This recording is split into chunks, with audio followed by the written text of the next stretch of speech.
STA TV, media syiar Islam. Assalamualaikum warahmatullahi wabarakatuh. Dari Jalan Taman Siswa nomor 50 nomor 2 di Banda Aceh, inilah 96,1 FM Radio Syiar Tauhid Aceh.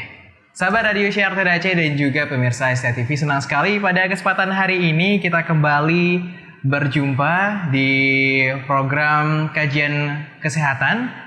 Dan saya tidak sendiri, saya ditemani oleh Dr. Haris Munirwan, SPJP. Assalamualaikum, Dok. Waalaikumsalam. Terima kasih atas waktunya. Terima kasih sudah kembali. menyempatkan diri untuk hadir di tengah-tengah kita, Dok. Siap. Dan seperti biasa kita akan membahas tentang kesehatan untuk juga membantu sahabat-sahabat kita yang ada di balik layar sana ya. Dan tema hari ini cukup menarik, yaitu gangguan irama jantung. Sahabat, dalam periode tertentu, denyut jantung memiliki irama. Irama jantung itu menandakan apa yang dialami oleh jantung dan tubuh kita. Nah, bila irama jantung teratur, kondisi kita dalam keadaan normal. Sebaliknya, jantung berdenyut tidak teratur, artinya ada yang tidak beres dengan kerja jantung kita. Yang dampaknya akan dirasakan dengan gejala-gejala tubuh, dan keadaan yang demikian diartikan telah terjadinya gangguan pada irama jantung. Maka dari itu tema hari ini, gangguan irama jantung, waspadai gejala dan tandanya. Baik, ini menarik bagi kita karena ternyata jantung itu ada iramanya juga, Dok. Iya. Ya? Ada irama juga. Berarti kalau misalnya nggak sesuai iramanya, bermasalah itu, Dok. Iya, ya? benar. Nah, sebenarnya irama jantung yang dikatakan normal itu seperti apa, Dok? Iya, baik. Terima kasih, Zai. Jadi memang jantung ini bekerja, tugas utamanya adalah memompa darah. Ya. Tugas utamanya. Jadi ada 4 bilik, bilik atrium dan ventricle atau serambi ya, bahasa awamnya. Jadi atriumnya mompa, lalu ventricle dia bertugas memompa ke seluruh tubuh. Nah, gimana caranya dia berkoordinasi? Ada namanya jalur listriknya, ada jalur listriknya di dalam jalur jantung. listriknya, Dok, iya. ya? Waduh. Jadi jalur listrik ini ada jalurnya seperti di listrik dari PLN ke rumah-rumah, nah di jantung juga ada, gitu. Normalnya adalah dia berdetak 60 sampai 100 kali per menit. Kalau diraba nadi kita bisa ukur dalam 6 detik ada berapa kali denyutan raba di daerah tangan sini ya, dikali 10 maka kita dapatlah detak kita dalam 1 menit berapa kali. Normalnya adalah 60 sampai 100 kali. Itu yang disebut irama sinus atau irama normal. Nah, bila dia lebih dari 100 kali ini sudah termasuk irama yang cepat. Kalau di bawah 60 kali termasuk irama yang lambat. Irama yang normal adalah dalam range 60 sampai 100 kali dan reguler. Regulernya artinya detaknya teratur. Jadi kalau diraba tuk temponya selalu sama, tuk, jadi selalu reguler, dia reguler, enggak tuk. Nah gitu itu irregular. Kalau reguler ini selalu patternnya sama, temponya sama, detaknya selalu sama, reguler dengan kecepatan 60 sampai 100 kali per menit. Ini irama yang normal.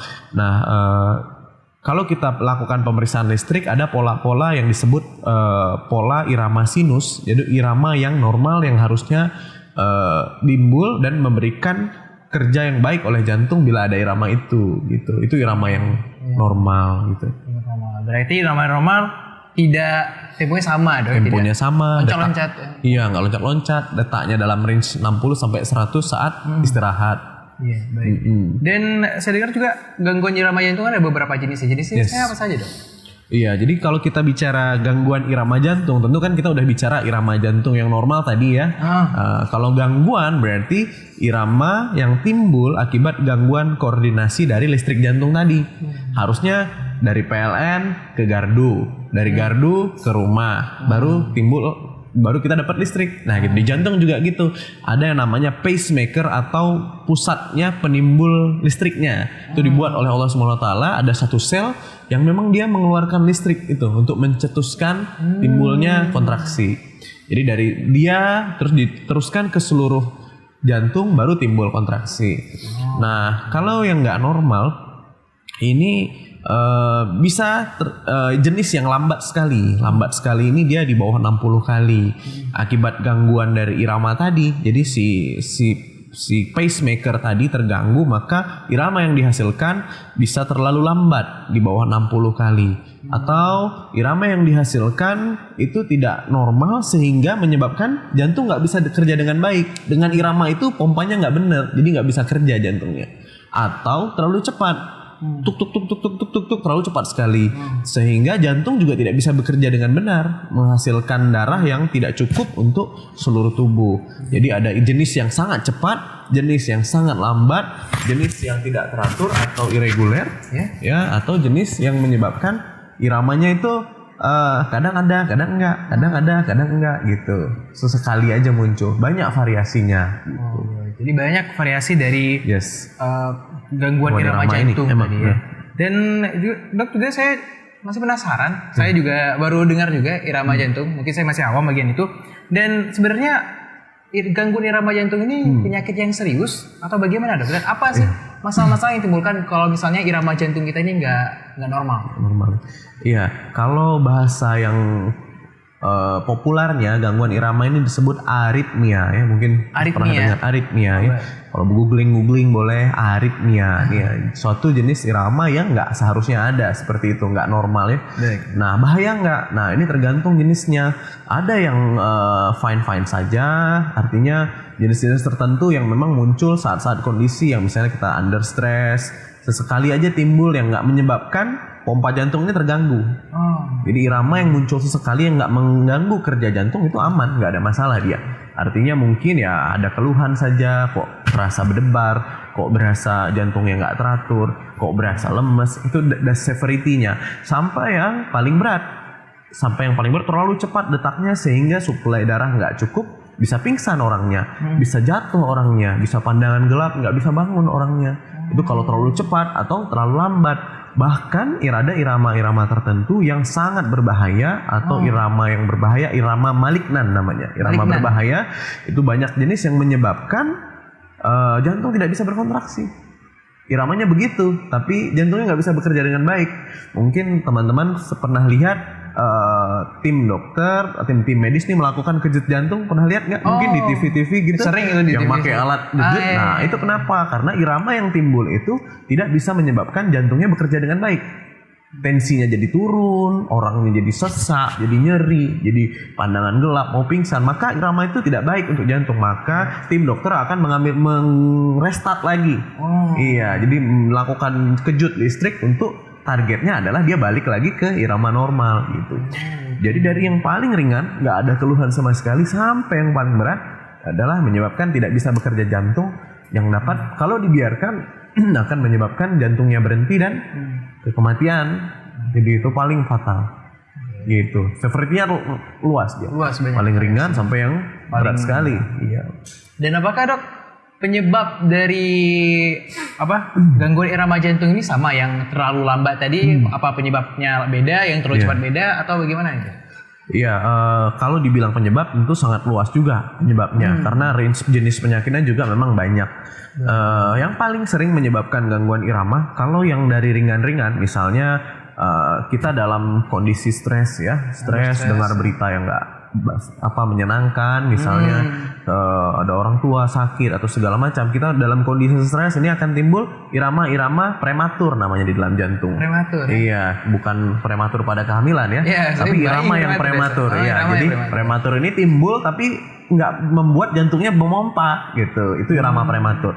Sesekali timbul. Nah itu kalau dia timbulnya jarang-jarang, itu masih yang ringan. Jadi misalnya pencetusnya adalah kondisi stres tadi, atau besok ujian, begadang nih malam. Nah itu dia akan muncul sesekali. Atau itu skripsi belum siap. Belum siap, udah ditagih sama calon mertua misalnya kan. Nah itu juga menimbulkan irama-irama, bisa tuh kondisi seperti itu. Kondisi kurang tidur, atau itu yang ringan-ringan nih ceritanya. Atau habis minum kopi biasanya nih minumnya teh, atau biasanya minumnya kopi-kopi yang ringan. Terus tiba-tiba minumnya kopi yang pekat. Nggak nyaman di ulu hati, berdebar, cepat. Nah ini juga gangguan irama, terlalu cepat detaknya, bikin dia gelisah, nggak nyaman, tuk gitu. Karena efek dari kopi tadi. Itu penyebabnya. Itu yang ringan-ringan. Yang Tapi ringan-ringan yang ya. berat adalah bisa misalnya akibat serangan jantung tadi, seperti tema kita minggu lalu. Karena koroner tadi. Jadi karena serangan, aliran yang nggak lancar, otot-otot jantung yang tugasnya, jadi di jantung tuh ada 3 ototnya. Otot yang tugasnya memastikan kelistrikan yang berjalan baik, otot yang bertugas untuk memastikan pompanya berjalan baik, dan otot yang bertugas untuk menjadi katup-katupnya. Jadi untuk nutup, buka. Nah, kalau tadi bagian penyempitan koroner tadi menyebabkan kerusakan pada otot-otot yang bertugas untuk menghantarkan listrik jantung, maka tentu akan terjadi gangguan irama tadi. Jadi yang paling sering lagi adalah yang tadi penyempitan atau serangan penyakit jantung koroner yang menyebabkan gangguan irama. Nah, ini biasanya dapat timbul yang ringan sampai yang berat sekali.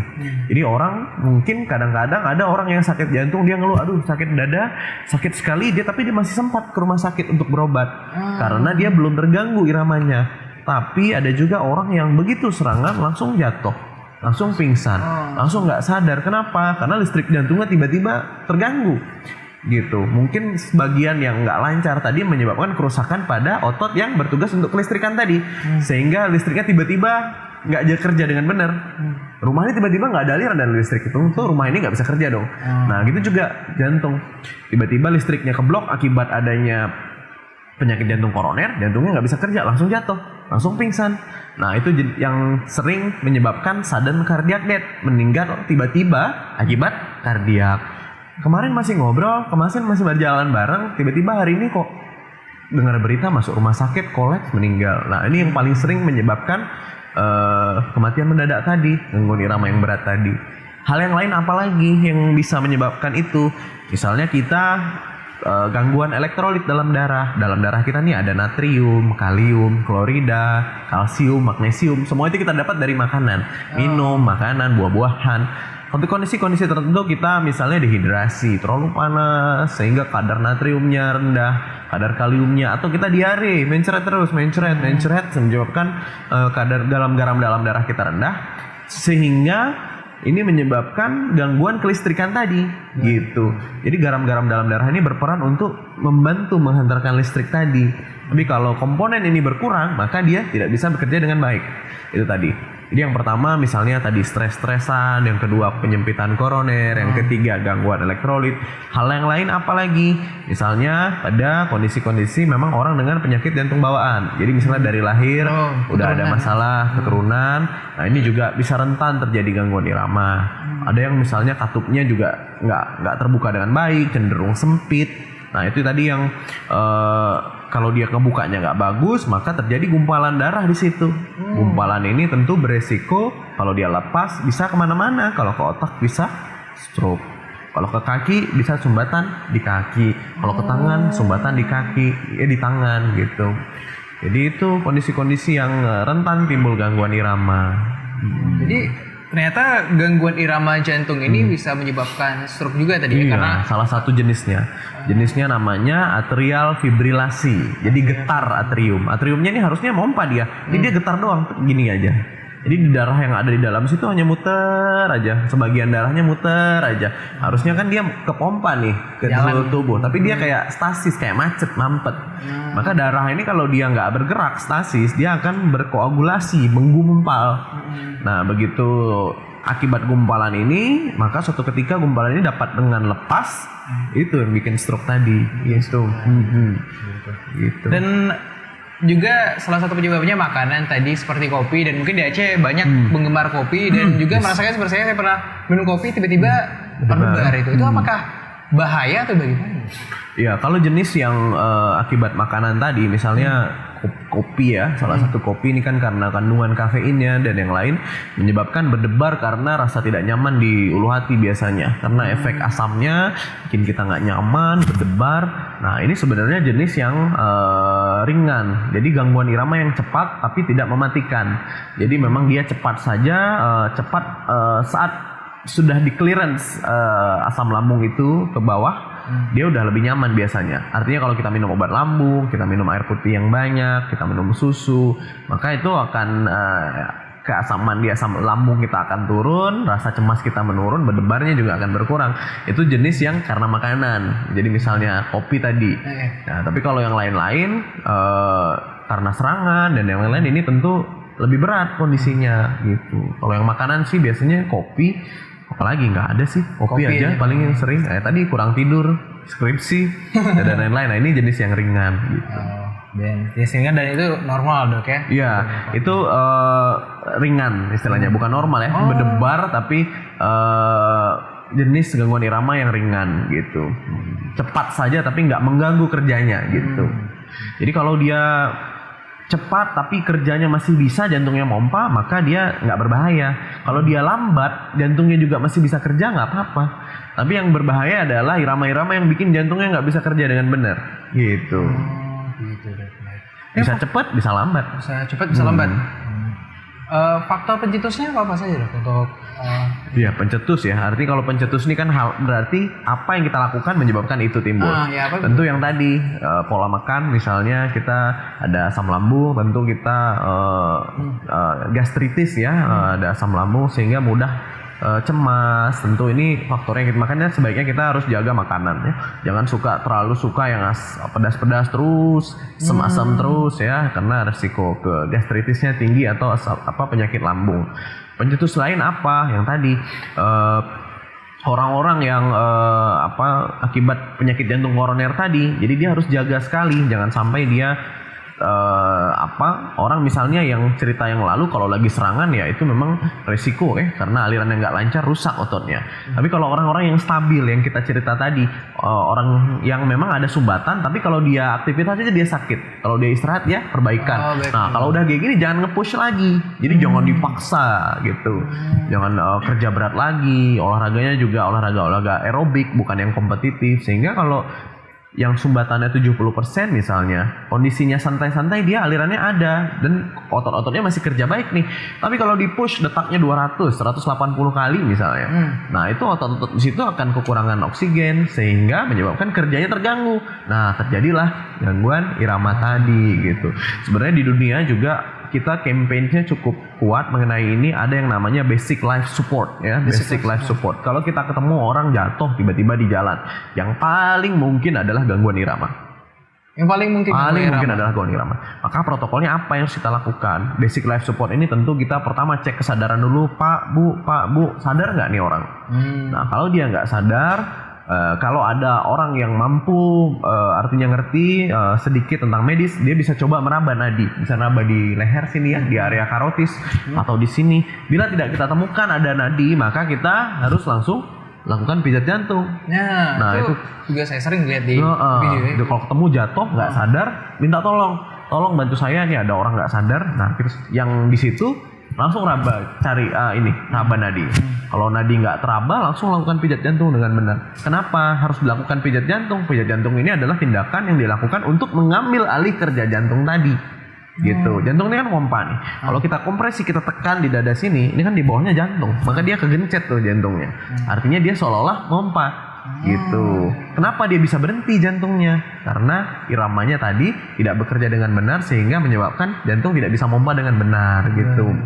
Ini memang kita ajarkan sebenarnya pada kita dari Persatuan Dokter Jantung Indonesia bikin trainingnya sebenarnya untuk yang advance, untuk tenaga medis atau yang basic life support. Ini untuk tenaga awam ya, orang-orang yang bekerja di public service tentu harusnya bisa, misalnya orang satpam ataupun orang-orang yang terlibat dalam masyarakat ya, pemadam kebakaran, polisi. Nah ini sebenarnya harus bisa gini, tindakan-tindakan seperti ini, basic life support tadi, karena kalau nggak kita tolong saat dia jatuh, gangguan irama tadi dia jatuh nggak sadar, ya kita tolong, itu detik ke detiknya itu sangat berharga. Makin lama kita tolong, makin nggak mungkin selamat lagi. Tapi semakin cepat kita tolong, kita lakukan pompa jantung, panggil tim medis datang, itu resiko kemungkinan dia untuk balik lagi lebih tinggi gitu. Jadi kalau misalnya kita menjumpai orang yang tiba-tiba pingsan, tiba-tiba jatuh, itu paling mungkin gangguan gangguan irama jantung. Jadi sebenarnya sangat penting ya. Sangat penting sekali untuk pelajari basic life support. Bantuan hidup dasar. Bantuan atau basic life support. Oh, baik. Dan baru tahu juga ternyata sangat penting. Penting. Basic life support. Kalau misalnya caranya sendiri atau mungkin ada sahabat-sahabat yang mau ikut trainingnya, mungkin bagaimana caranya? Ya, untuk basic life support ini caranya kita untuk Persatuan Kolegium Jantung tuh bikin rutin tiap 2 bulan ada trainingnya untuk advance cardiac life support, untuk basic life support juga bantuan hidup dasar ada, bisa dikontak ke sekretariat Perki kita untuk bikin. Misalnya ada tim dari pemadam kebakaran yang ingin training bisa kontak kita akan bikin training itu. Polisi juga atau masyarakat yang pengen belajar kita sangat welcome untuk bikin training itu gitu. Kita selalu ada rutinan tiap 2 bulan. Bisa kontak ke sekretariat Perki kita untuk trainingnya sendiri gitu. Itu mungkin jadi informasi yang sangat berharga untuk Anda. Bagi Anda mungkin yang pemilik usaha yang punya sapam di tempatnya ataupun yang Anda yang bekerja di public service juga sangat perlu sekali mungkin diusulkan ke pimpinannya. Dan untuk Anda sahabat Syiar TDAC yang ingin berpartisipasi bersama kami, ingin berkonsultasi dok ya, menanyakan tentang judul yang kita bahas sekarang ini, sangat boleh sekali bisa langsung SMS ataupun WhatsApp kami di 0852 1414 2314. Baik dok, kita kembali lagi dok. Kalau gejalanya sendiri bagaimana dok? Gejala gangguan irama jantungnya, saya mengetahui bahwa jantung saya ini ternyata ada yang nggak beres nih gejalanya. Gejalanya bagaimana dok? Kalau yang pertama, kalau yang jenisnya cepat, tentu kita akan terasa berdebar ya, tuk terasa ya berdebar ya. Ini untuk jenis yang cepat. Nah, bisa juga nanti kita akan merasakan karena dia terlalu cepat, pompanya nggak benar, maka aliran darah ke otak akan berkurang. Maka kita akan rasanya hoyong, pandangannya kok kabur, gelap, lemes, kok mau pingsan, ngapa-ngapain kok nggak sanggup ya, kok lemes sekali. Nah itu karena alirannya nggak lancar nih, karena terlalu cepat berdebar, ataupun terlalu lambat. Jadi kita kok rasanya jantungnya kok detaknya hilang-hilang nih gitu, kok terasa nggak teratur gitu ya, terasa hilang-hilang, lemes, rasa-rasa nggak nyaman di dada, rasa sesak di dada ya, kok berat dada saya, kok susah tarik napas, kok jalan saja biasa ke depan situ kuat gitu, 100 meter nggak masalah, ini kok 100 meter harus 3 kali berhenti, 4 kali berhenti, ini naik tangga biasanya kuat-kuat aja, ini kok nggak kuat sama sekali, nah gitu, atau kok capek sekali gitu. Nah ini gejala-gejalanya, jadi berdebarkah atau rasa-rasa ingin pingsan, gelap, pandangan gelap, mau pingsan, lemas, pengen tidur aja, nggak sanggup ngapa-ngapain, atau terasa kok di jantung tuh terasa kayak rasanya hilang-hilang gitu, kayak kalau cepat kan kita kerasa ya ini kalau lambat kadang cemas kalau cepat cemas ya, ini atau terasa kok nggak teratur detak jantungnya. Kalau kita raba sendiri misalnya di sini, ini kok temponya nggak sama, misalnya kayak yang kita cerita tadi, harusnya kan temponya sama, tuk tuk tuk gitu, nih kok tuk tuk tuk tuk tuk tuk tuk tuk tuk, nah ada nggak teratur, tidak reguler, tidak patternnya tidak sama. Nah ini contoh gejala-gejalanya gitu. Jadi kalau ada keluarga atau orang tua atau malah diri kita sendiri yang merasakan hal-hal tersebut, tentu mungkin harusnya sebaiknya dicek ya.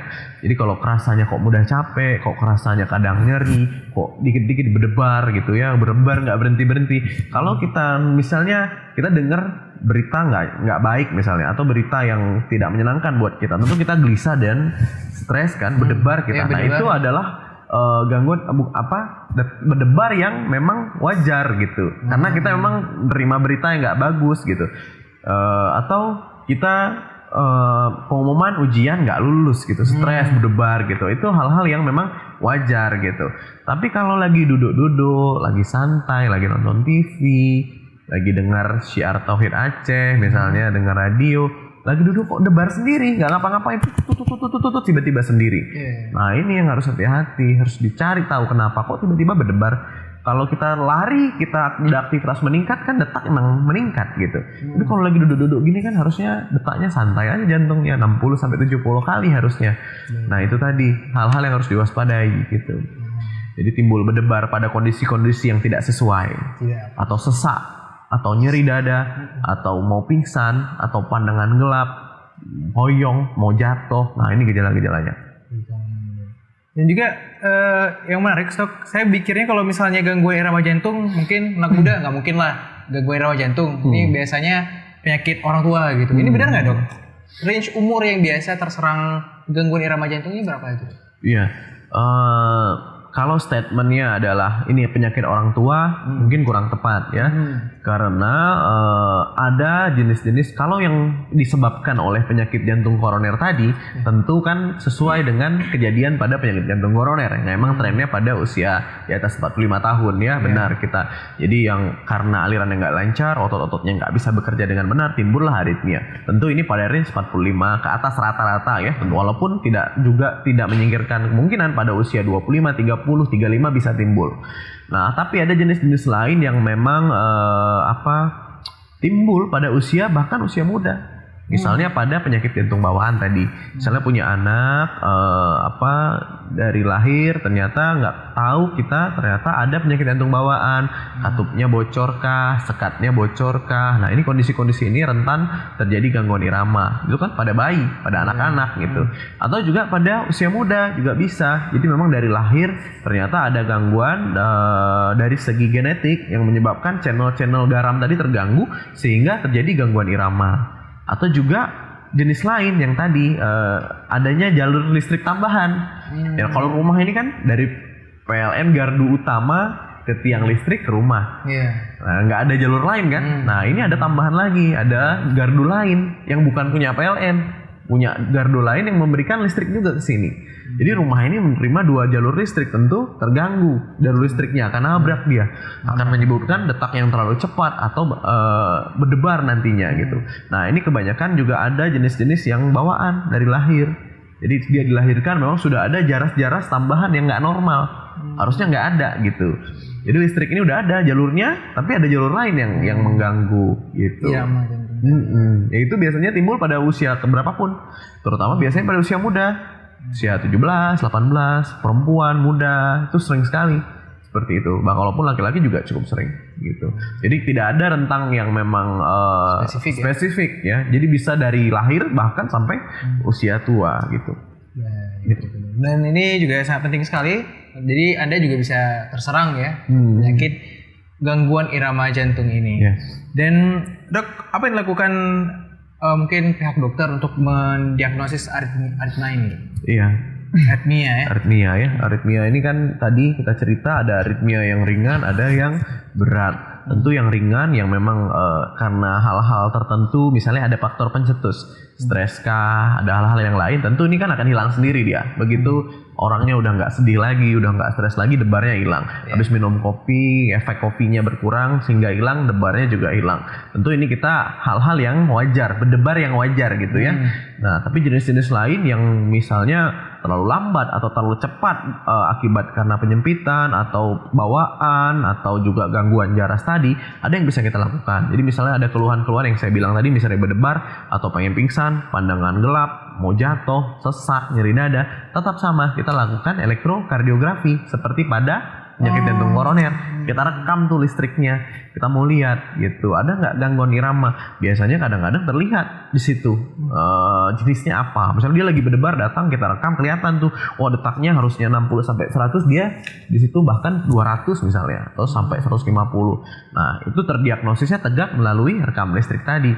Tapi ada orang yang berdebarnya nggak tentu, jadi dia lagi santai tuh berdebar hanya sekitar 10-15 menit, terus dia ke dokter. Sampai rumah sakit hilang debarnya, udah nggak dapat lagi. Nah itu biasanya jenis-jenis yang gangguan jaras tadi. Jadi ada jaras-jaras tambahan ini ngasih listrik bantuan. Nah itu sebentar biasanya, bisa juga terus menerus, tapi kadang-kadang sebentar, 5 menit, 10 menit, terus hilang sendiri. Nah apa yang bisa kita lakukan pada kasus seperti ini? Kita bisa melakukan namanya kayak rekam ECG tadi, rekam EKG tadi, ditempel di badan, dibawa pulang sama pasien. Bawa pulang, dia pulang 1 kali 24 jam dia ngerekam terus. Jadi ngerekam terus, besok kita datang lagi ke dokter, kita ambil tuh alatnya, kita analisis irama 24 jamnya gimana gitu. Ada nggak masalahnya, itu namanya Holter, pemeriksaan Holter. Atau ada lagi pemeriksaan-pemeriksaan yang kalau kita curigai dia ada gangguan irama, kita bisa juga mengindus dengan treadmill test kayak kemarin. Kita suruh treadmill, kita minta pasien treadmill, itu akan kelihatan gangguan-gangguan irama yang muncul juga bisa gitu.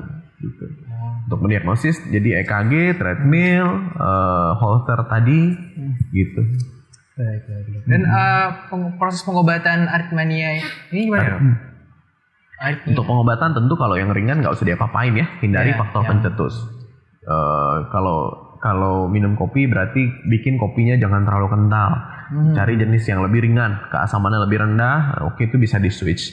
Kalau karena stres, ujian dan segala macam tentu habis ujian dia berlalu lah. Nah tapi kalau jenis-jenis yang memang butuh pengobatan, ini ada jenis yang kalau yang terlalu cepat, ini ada obatnya. Obat-obat yang diberikan untuk menekan irama jantung supaya nggak terlalu cepat. Gitu, ada obatnya jenisnya itu. Kalau udah diberikan obat-obatan juga masih tetap juga terus cepat, maka kita akan lakukan kejut listrik tadi. Kita shock dia supaya balik lagi iramanya normal.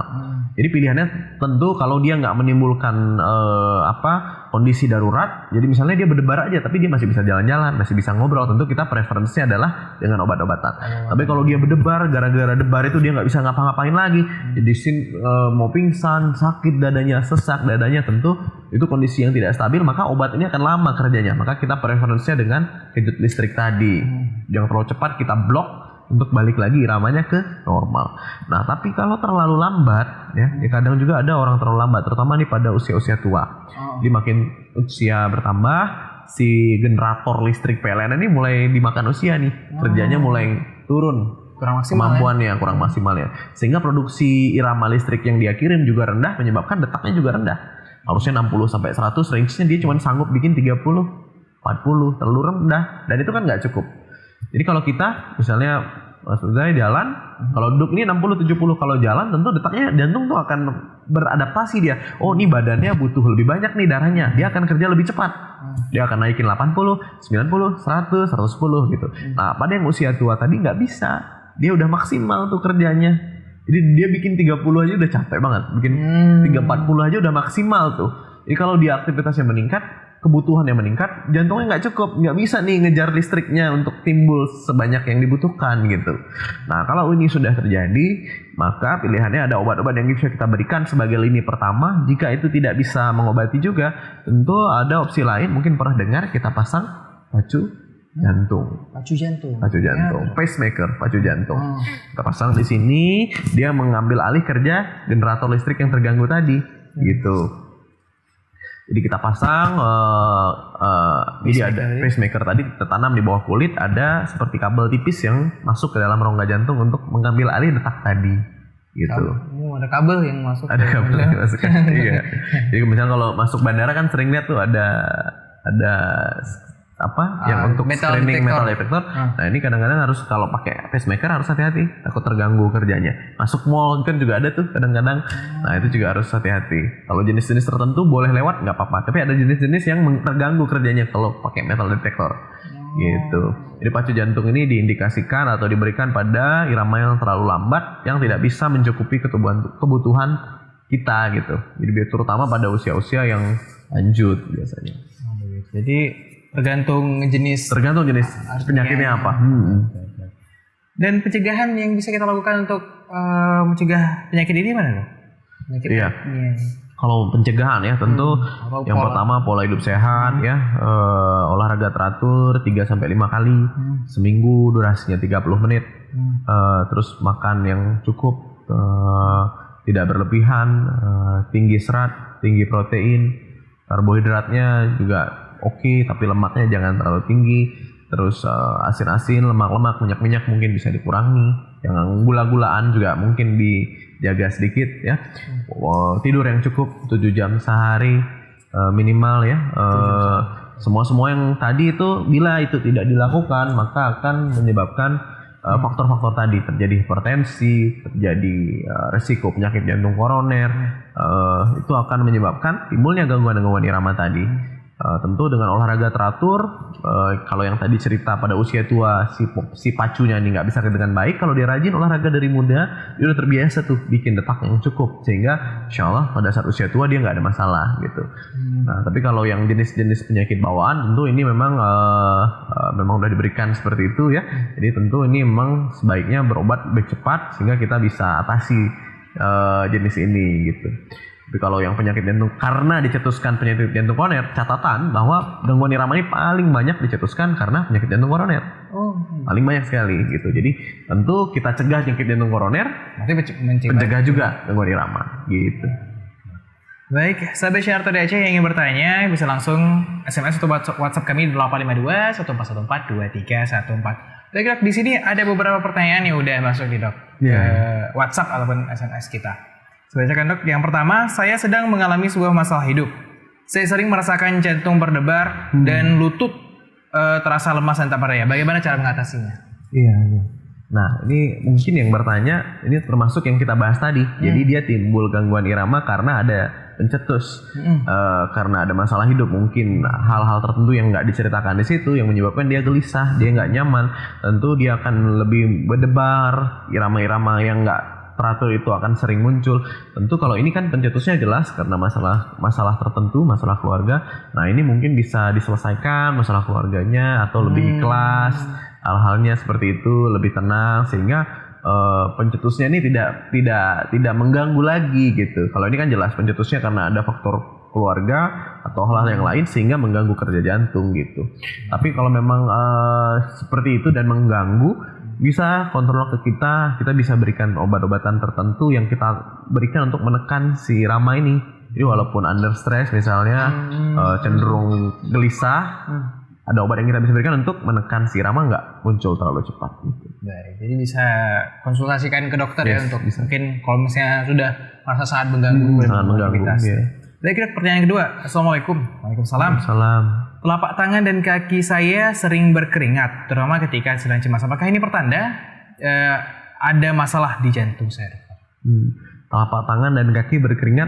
Kalau misalnya terutama saat cemas. Cemas ya, mungkin presentasi di depan atau Iya. Mungkin ini gejala yang tidak spesifik ya. Jadi belum tentu ini ada gangguan irama, tapi belum tentu juga enggak gitu. Karena ini enggak tidak menjadi gejala yang khas ya. Tentu yang khas tuh gangguan irama kayak kita cerita tadi, nyeri, sesak, berdebar, mau pingsan, lemas ya.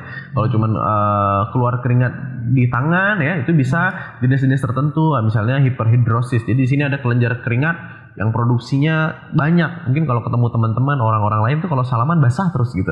Atau dia memang produksinya tinggi di sini. Nah, itu bisa karena kelainan gangguan kelenjar yang memang nggak ada hubungan sama gangguan irama, bisa aja gitu. Tapi bisa juga timbul, misalnya dia basah tangannya, jadi basah badannya seluruhnya gelisah gitu. Jadi karena gangguan irama juga bisa gitu. Jadi itu tidak menjadi tanda yang spesifik, harus kita cari lagi.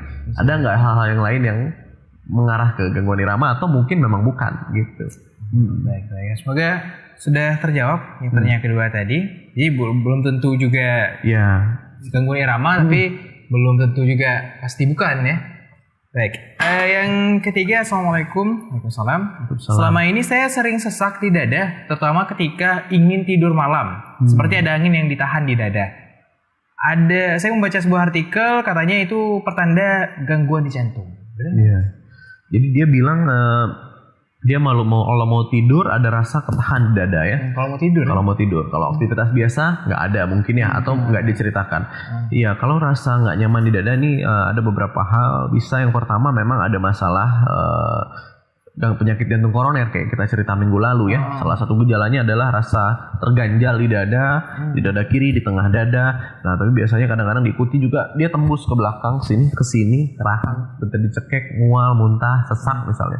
Nah, kalau rasa tidak nyaman di dada dan timbulnya hanya saat mau tidur, pada aktivitas lain dia tidak ada, kemungkinan sih bukan dari situ sumbernya. Karena gangguan gejala tidak nyaman di dada karena koroner ini dicetuskan dengan aktivitas biasanya. Jadi kalau aktivitasnya meningkat, kan dia memang nggak lancar alirannya, semakin meningkat kerja jantung, semakin sakit dia, semakin kekurangan oksigen dia. Jadi triggernya jelas. Mau aktivitas yang meningkat kah, jalan agak jauh kah, itu dia akan timbul gitu.